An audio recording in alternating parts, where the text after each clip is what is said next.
तो MP board के class 9th के विद्यार्थियों, देखिए जिन बच्चों का एमपी बोर्ड में 7 फरवरी के दिन विशेष संस्कृत विषय का पेपर है, उनके लिए मोस्ट इम्पोर्टेंट क्वेश्चन मैं आज के इस वीडियो में लेकर आई हूँ, जो आपके ऑल एमपी में आ रहे हैं।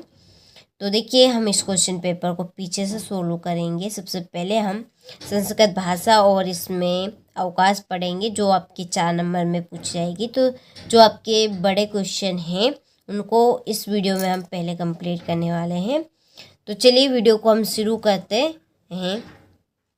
तो देखिए हम सबसे पहले यहाँ पर अवकाश समझेंगे, जो आपके ऑल एमपी में आ रही हैं। और देखिए यही एप्लीकेशन आपको भी आपके ज़िले में देखने को मिल सकती है, ठीक है। तो हम इस वीडियो में साथ में एप्लीकेशन लिखने का सही तरीका भी देखेंगे। तो आपको इस तरीके से आप यदि लिख कर आएंगे एप्लीकेशन को, तो आपको एग्जामिनर पूरे नंबर देंगे, ठीक है।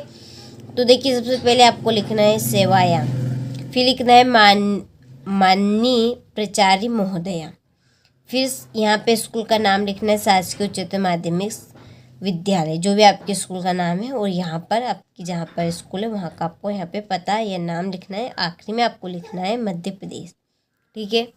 फिर विषय में आपको लिखना है जो एप्लीकेशन आपसे पूछी जाए, वहाँ पर आपको शॉर्टकम लिखना है। तो यहाँ पर अवकाशार्थ प्रार्थना पत्र हो गई। यहाँ पर पूर्णग्राम आपको देना है, ठीक है। यहाँ पे पूर्णग्राम नहीं है तो पूर्णग्राम आपको देना है, ये चूक आपको नहीं करनी है। देखिए फिर लिखना है महोदया सविनय निवेदन अस्ति, देखिए सविनय निवेदन है यत् कि अहम अद्य सहसा जोड़पेतो अस्मि, तो मैं आज बहुत बुखार से पीड़ित हूँ। अतः विद्यालय में आगंतुम असमर्थो अस्मि, तो मैं विद्यालय आने में असमर्थ हूँ। कृपया मम पंचदिवसाम अवकाशम सुक्रंतु, ठीक है। कृपया मुझे 5 दिन का अवकाश देने की कृपा करें। यहाँ पर आपको लिखना है दिनांक, जिस दिनांक के दिन आपका पेपर है उस डेट को आपको यहाँ पर लिखना है। और बहुधी शिष्य कालीचरण, ठीक है। यदि यहाँ पर लड़की है तो शिष्या लिखना है, लड़का है तो शिष्य लिखना है, ठीक है। हो गया। चलिए इसके बाद में है आपका निबंध, ठीक है। ये मोस्ट इम्पोर्टेंट है, ये भी ऑल एमपी में ही आएगा। कोई से भी ज़िले में हो, आपको हर एक ज़िले में यही निबंध देखने को मिल सकता है, ठीक है। तो ये है आपका संस्कृत भाषा का निबंध है। इस निबंध को आप पॉइंट में भी लिख सकते हैं और इस तरीके से पैराग्राफ बनाकर भी लिख सकते हैं। देखिए बहुत ही सरल और सिंपल रहेगा। तो देखिए कि संस्कृत भाषा अस्माकं देशस्य प्राचीनतमा भाषा अस्ति, तो संस्कृत भाषा हमारे देश की प्राचीन यानी पुरानी भाषा है। प्राचीन काले सर्वे एव भारतीय संस्कृत भाषा एव व्यवहार कुर्वन्ति स्म, यानी कि पुराने समय में सभी भारतीय संस्कृत भाषा में व्यवहार करते थे। कालांतर विविधता प्रांतीय भाषा प्रचलिता अभवन्, समय के अनुसार विभिन्न प्रकार की भाषा प्रचलित हुई है, किंतु संस्कृतस्य महत्वम् अद्यापि अक्षुण्णं वर्तते, किंतु आज भी संस्कृत भाषा का महत्व है। सर्वे प्राचीन ग्रंथा चत्वारो विदेशे संस्कृत भाषा में सन्ति, सभी प्राचीन ग्रंथ 4 वेद संस्कृत भाषा में है, संस्कृत भाषा में ही है। संस्कृत भाषा भारत राष्ट्र एकता आधार अस्ति, संस्कृत भाषा भारत राष्ट्र की एकता का आधार है। आगे है संस्कृत भाषा स्वरूपम पूर्ण रूपेण वैज्ञानिक संति, अस्य व्याकरण पूर्णता तक सम्मत सुनिश्चित चा अस्ति, ठीक है।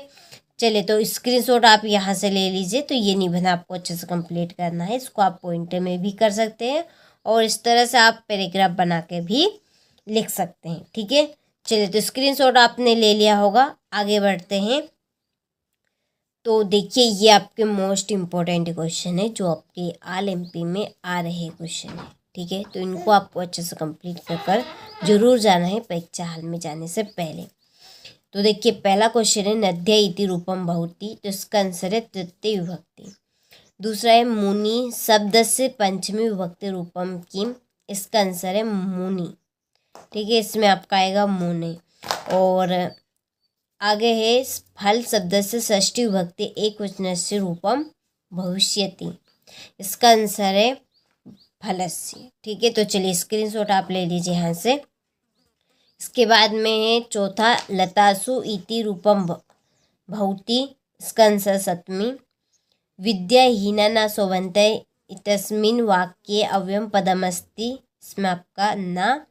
और अधोलिखितेषु अव्ययम अस्ति, तो इसका आंसर रहेगा आपका कुत्र। ठीक है, चलिए तो स्क्रीनशॉट आप ले लीजिए। इसके बाद में देखिए ये रिक्त स्थान है, यहाँ पर टिक मैंने कर दिए, आपको कंप्लीट करना है। देखिए जल्दी में इसलिए कर रही क्योंकि आपके पास भी टाइम बहुत ही कम है। ठीक है, चलिए मैं आपको यहाँ पर जल्दी जल्दी बता देती हूँ। तो कि पहले में आपको फिल करना है लट, दूसरे में पठत, ठीक है, तीसरे में आपको पठतु लिखना है, चौथे में आपको लट फिल करना है, पांचवें में सु करना है और छठे में नीर आएगा। ठीक है, चलिए तो स्क्रीनशॉट आप ले लीजिए। इसके बाद में है सही जोड़ी।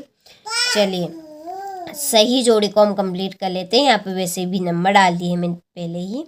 बाला की आपकी रहेगी टाप, और पठन की जोड़ी रहेगी श्रत, विहाय की जोड़ी रहेगी लेप, दंतालु बहुती की जोड़ी रहेगी बालाहा, आयत लोचना आसित, इसकी जोड़ी रहेगी सीता, और सरसा, ठीक है, सरसा सराला लसंती, इसकी जोड़ी रहेगी आपकी वसंते। ठीक है, चलिए तो जोड़ी कंप्लीट हो गई है। स्क्रीनशॉट आप ले लीजिए। देखिए इसके बाद में एक पदेन उत्तरम, तो एक पदेन उत्तरम यहाँ पर मैंने फिल कर दिए हैं। ठीक है, सभी प्रश्नों का आपको सॉल्यूशन मिलेगा।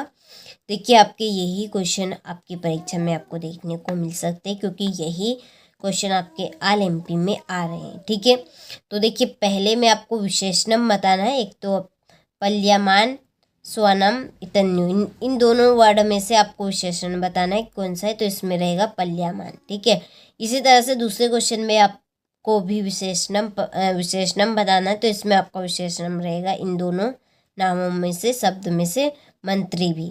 ठीक है, और अमरामिति पदस्य पर्यायपदम किम, इस अमराम का आपको पर्यायवाची बताना है, तो इसका आंसर रहेगा रसाल।